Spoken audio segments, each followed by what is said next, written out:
नमस्कार। इस वक्त मैं मौजूद हूँ गोरखपुर के विश्वविद्यालय DDU में, जहाँ पर बुक फेयर का आयोजन किया गया है। इस बुक फेयर को NBT नेशनल बुक ट्रस्ट और गोरखपुर यूनिवर्सिटी के ने मिलकर आयोजित किया है।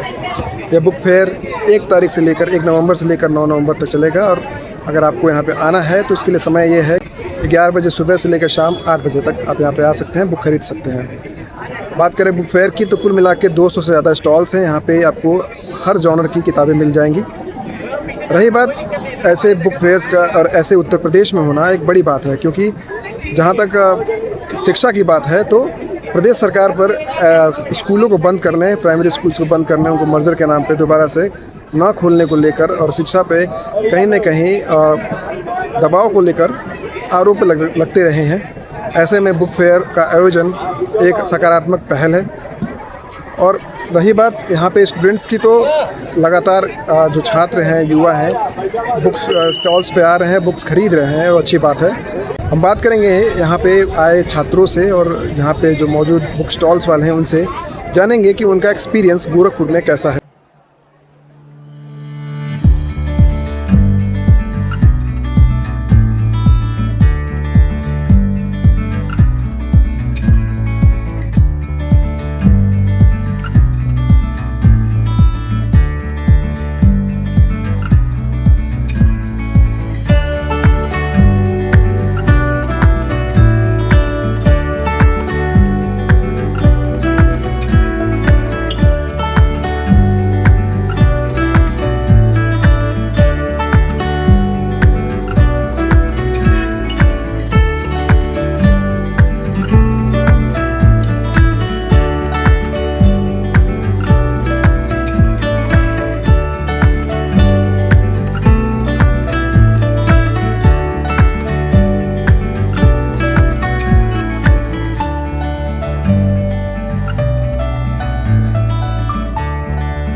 तो हमारे साथ जन चेतना से अविनाश है।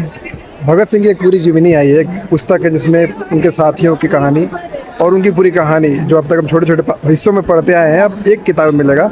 हम जानेंगे उस किताब के बारे में और अधिक। अविनाश जी, अपना बताइए अभी। भगत सिंह के संपूर्ण उपलब्ध दस्तावेज राहुल फाउंडेशन की तरफ से हम लोगों ने छापा है और यहाँ जनचेतना के स्टॉल पर गोरखपुर पुस्तक मेले में मिल रही थी। अब तक भगत सिंह पर जितने भी रिसर्च हुए हैं और रिसर्च के जरिए भगत सिंह के अलग अलग आर्काइव से जो भी दस्तावेज मिला है, केवल भगत सिंह नहीं बल्कि उनके साथियों का सभी दस्तावेजों का एक कलेक्शन है। भगत सिंह और उनके साथियों के उपलब्ध संपूर्ण दस्तावेज, और इसके संपादकीय लिखने का काम, इसका भूमिका लिखने का काम सत्यम वर्मा ने किया है। सत्यम वर्मा का इस विषय पर और भारतीय क्रांतिकारी आंदोलन पर एक बहुत गहरी पकड़ है और बहुत शिद्दत के साथ इस पूरे किताब को तैयार किया गया है। यहाँ गोरखपुर में रहने वाले सभी साथियों से अपील है कि एक बार जरूर आए, एक बार किताब को जरूर दिखाइएगा।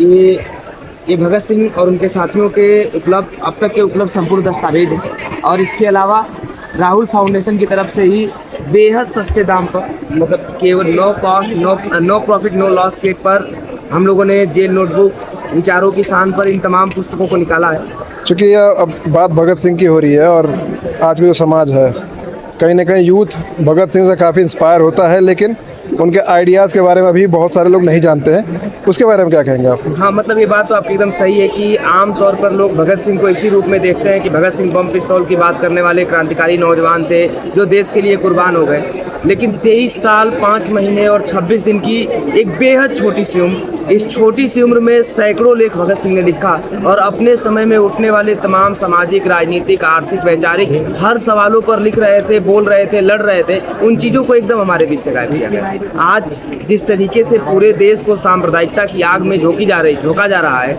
यही कमोवेश स्थिति कोई फासिस्ट ताकत नहीं थी, एक औपनिवेशिक ताकत के द्वारा पूरे देश में यह स्थिति पैदा की जा रही थी। तब भगत सिंह ने सांप्रदायिक दंगे और उसका इलाज लिखा।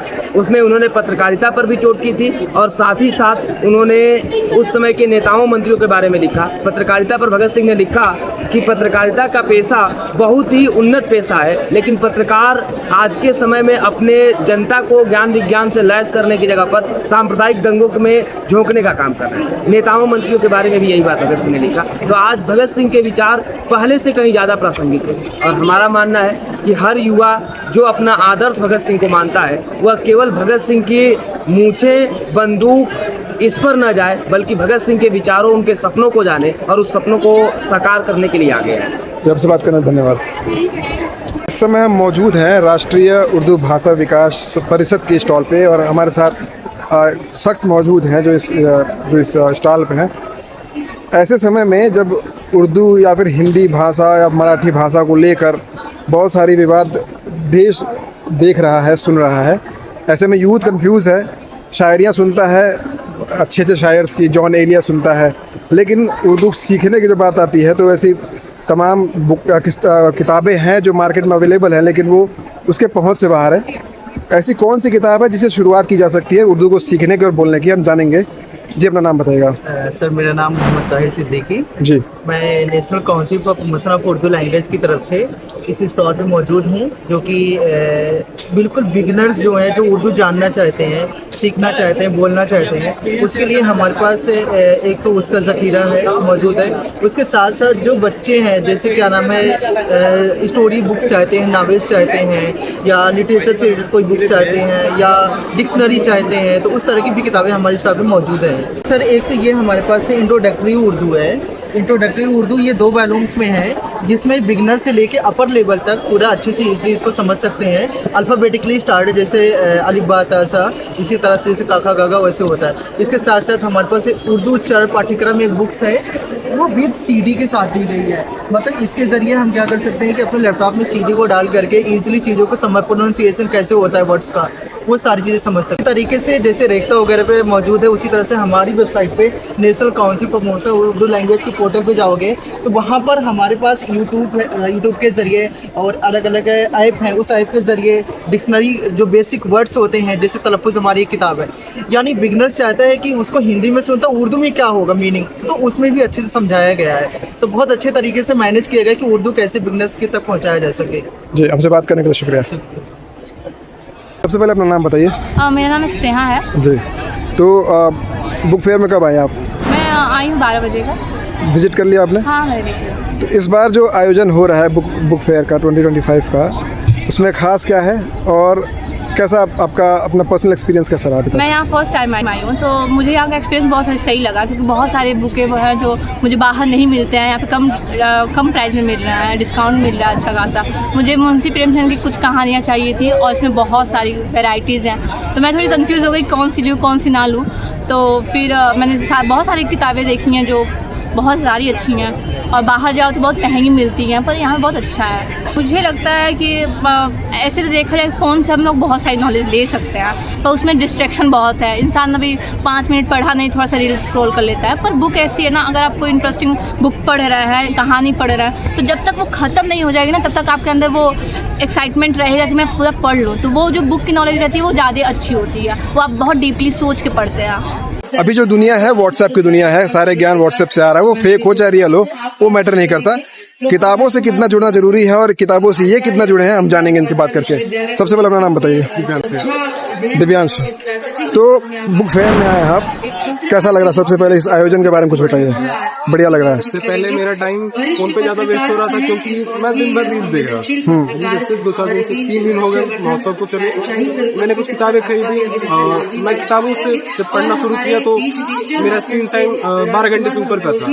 अभी वो 3 से 4 घंटे पे आ गया है। मुझे ऐसा लगता है कि अगर किताबें अगर हम खरीदते हैं और घर पे ले आते हैं तो पढ़ना तो जरूरी हो जाएगा। एक न एक बार दिन में विचार आएगा कि मुझे किताबें पढ़नी चाहिए। बिल्कुल। तो बात यही है कि बुक फेयर में आने के बाद पढ़ाई का जो इम्पोर्टेंस है उस पर क्या कहना चाहेंगे आप? पढ़ाई को जहाँ पे बढ़ावा दिया जा रहा है और छोटे स्तर पे पढ़ाई जैसे बच्चे पढ़ ही नहीं रहे हैं, वहाँ पे किताबों की कमी है। तो ज्यादातर जो छोटे गांव में जो बच्चे हैं उनको किताबें नहीं मिल पा रही हैं। तो अभी अपना नाम बताइए प्लीज। मेरा नाम आयुष फ्रीक्वेंसी है। बुक फेयर में आए को किताबें देखा आपने? जी बहुत देखा है और हमें बहुत अच्छा मौका भी मिला क्योंकि हमने पहले बहुत सारे राइटर हैं, महादेवी वर्मा, जयशंकर प्रसाद, उनके जीवन परिचय हमने तो पढ़ी है लेकिन किताबों का सिर्फ नाम सुना था। अब पढ़ने का भी मौका मिल रहा है और बहुत अच्छा लग रहा है कि हमारे यूनिवर्सिटी में ये कैंप लगा और बहुत सारी किताबें अवेलेबल हुई हमारे लिए। हमारे साथ मौजूद हैं एक पाठक जो कि बुक फेयर में आए हैं। सबसे पहले अपना नाम बताइए सर। प्रवीण पांडे मेरा नाम है जी। कहाँ से आप? गोरखपुर से हूँ। गोरखपुर से। तो अभी बुक फेयर में आए थे आप, कैसा रहा एक्सपीरियंस अभी तक का? सर एक्सपीरियंस बहुत अच्छा रहा और ये जो आयोजन हुआ गोरखपुर में गोरखपुर पुस्तक महोत्सव का बहुत बढ़िया ये आयोजन है क्योंकि इसके पहले जो है प्रगति मैदान, बड़े बड़े शहरों में ये आयोजन होता रहता है मतलब पुस्तक महोत्सव। और जैसे जो टायर 1 सिटी हैं वहाँ पे होता था, बट हमारे गोरखपुर में कल्चरल के साथ साथ जो नाथ परंपरा है, धर्म का है, उससे रिलेटेड तो चीज़ें होती ही थी। बट ये पुस्तक महोत्सव जो कि इतने लंबे टाइम 1 से 9 नवंबर तक आपका है, देख सकते हैं आप, इसमें 10% डिस्काउंट है ऑल बुक्स पे।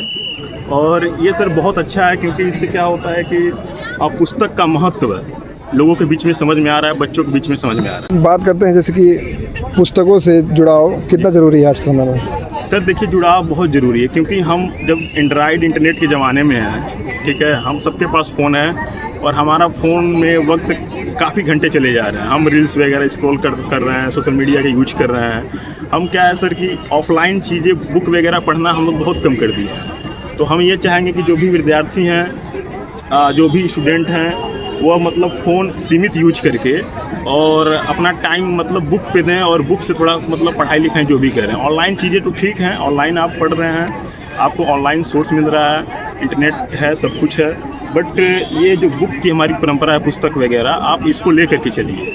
पुस्तक का बहुत महत्व हमारे जीवन में और पुस्तक ही हमारा सही मार्गदर्शन कर सकता है। ठीक, हमसे बात करने के लिए धन्यवाद। ठीक।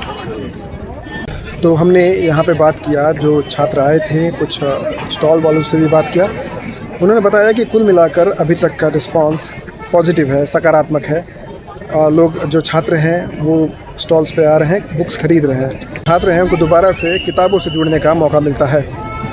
ऐसे दौर में जहाँ पर ज्ञान सिर्फ़ और सिर्फ व्हाट्सएप से लिया जा रहा है और इसका खामियाजा पूरा समाज और देश भुगत रहा है, जहाँ पर ज्ञान के नाम पर प्रोपेगेंडा फैलाया जा रहा है और अपनी रोटियां सेकी जा रही हैं, ऐसे में बुक फेयर्स दोबारा से छात्रों को किताबों से जोड़ता है, उनका स्क्रीन टाइम कम करता है, जो कि उनके सेहत और मेंटल जो एबिलिटीज़ हैं उनके लिए काफ़ी पॉजिटिव है। अंकित जायसवाल, जनमत नाउ के लिए, गोरखपुर से।